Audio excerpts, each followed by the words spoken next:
வாங்கம்மா, செந்தமிழ்ல பேசுங்க. பாசத்தின் உறைவிடமான தாய்மார்களே, பாசமா இந்த பாத்ரூம்ல ஒரு ஓரத்துல இருக்குமே பச்சை கலர்ல, அதோட மதிப்பு கூட தெரியாம அதை பற்றி பேச வந்திருக்கிற தகப்பன்மார்களே, அதை கேட்க வந்திருக்கும் தகப்பன்மார்களே, பெரியோர்களே, நடுவர் அவர்களே, எல்லோருக்கும் முதற்கண் என் வணக்கங்கள், எல்லோருக்கும் பொங்கல் நல்வாழ்த்துக்கள். நடுவர் ஐயா, என்னையா தலைப்பு இது? பொதுவாகவே குழந்தைகளிடம் அதிகம் பாசம் காண்பிப்பது அம்மாவா அப்பாவா? இதுதான் தலைப்பு. பொதுவாகவேன்ற வேர்டே அங்க கொடுத்திருக்கவே வேண்டாம். எப்பொழுதுமே அதிகம் பாசத்தை காண்பிப்பது பெண்கள் தான், தாய் தான். தாயா உருவானதுக்கு அப்புறம் அவ பாசத்தை எப்பொழுதுமே பொழியறா, அந்த தாயா ஆனதுல இருந்து அந்த இறக்குற வரைக்கும். அதனால தலைப்பையே நீங்க சரியா புரிஞ்சுக்கலன்னு நினைக்கிறேன் முன்னாடி பேசினவங்க. இதுக்காக புரட்சி கவி பாரதியார் பேசியிருக்காரு.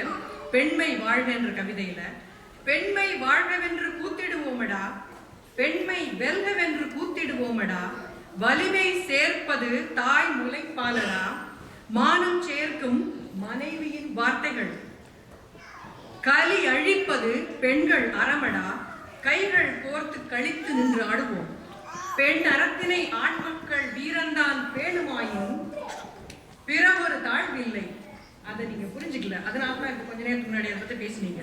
உயிரை காக்கும் உயிரினை சேர்த்திடும், உயிரினுக்கு உயிராய் இன்பமாகிவிடும், உயிரினும் இந்த பெண்மை இனிதடா, போற்றி தாய் என்று தோள் கொட்டி ஆடுவின், போற்றி தாய் என்று தாளங்கள் கொட்டடா, போற்றி தாய் என்று பொற்குழல் ஊதடா, காற்றில் வேறு காற்றில் ஏறி அவ்விண்ணையும் சாடுவோம், அன்னமூட்டிய தெய்வ மணிக்கையின் ஆணை காட்டில் அனலை விழுங்குவோம், கன்னத்தே முத்தம் கொண்டு கழிப்பினும் கையை தள்ளும் பொற்கைகளை பாடுவோம்.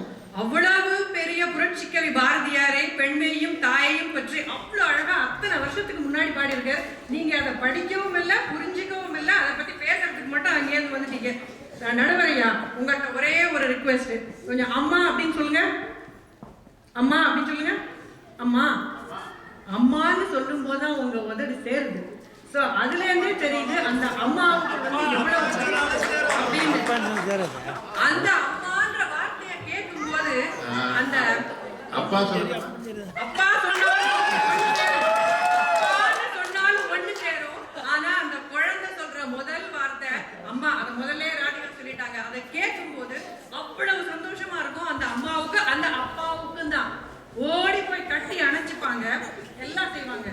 அதே நேரத்துல அரிஸ்டாட்டில் சொல்றாரு, அம்மாதான் அப்பாவை காட்டிலும் குழந்தைகளின் மேல் பாசத்தை காண்பிக்கிறாள். ஏன்னா அவளுக்கு தான் தெரியும் அக்குழந்தையின் தாய் தான் என்று.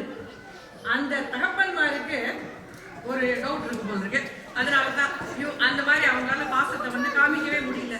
எத்தனை தூங்காத இரவுகள், பக்கத்துல தகப்பன் நல்லா புரட்ட விட்டு தூங்குவார்.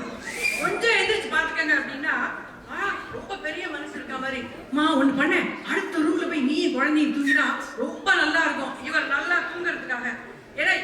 ஏன்னு கேளுங்க.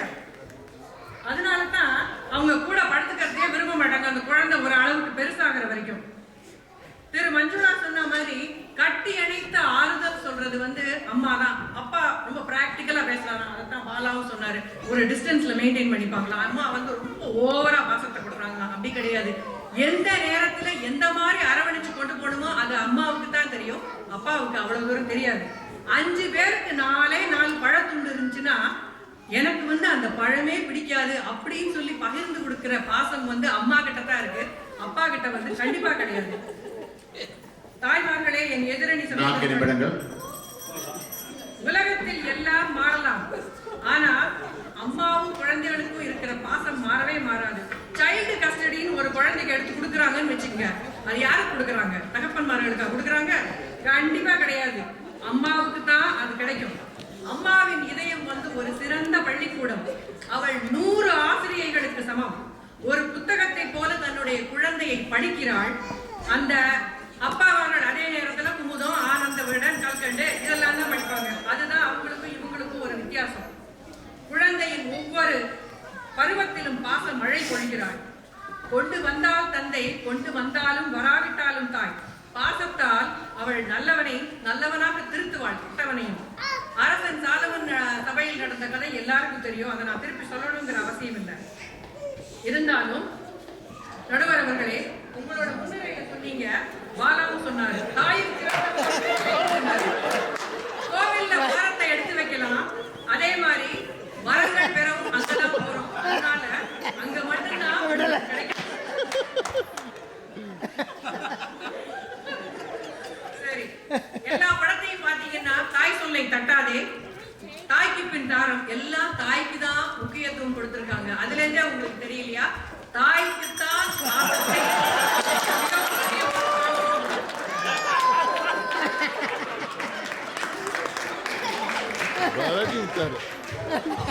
மிக்க நன்றி கலா. நான் முதலில் சொன்ன மாதிரி 5 நிமிடங்களில் மைக்கை எடுத்துக்கொள்வேன் என்ற என்னுடைய விதிக்கு ஒரு சான்ஸ் கொடுத்தது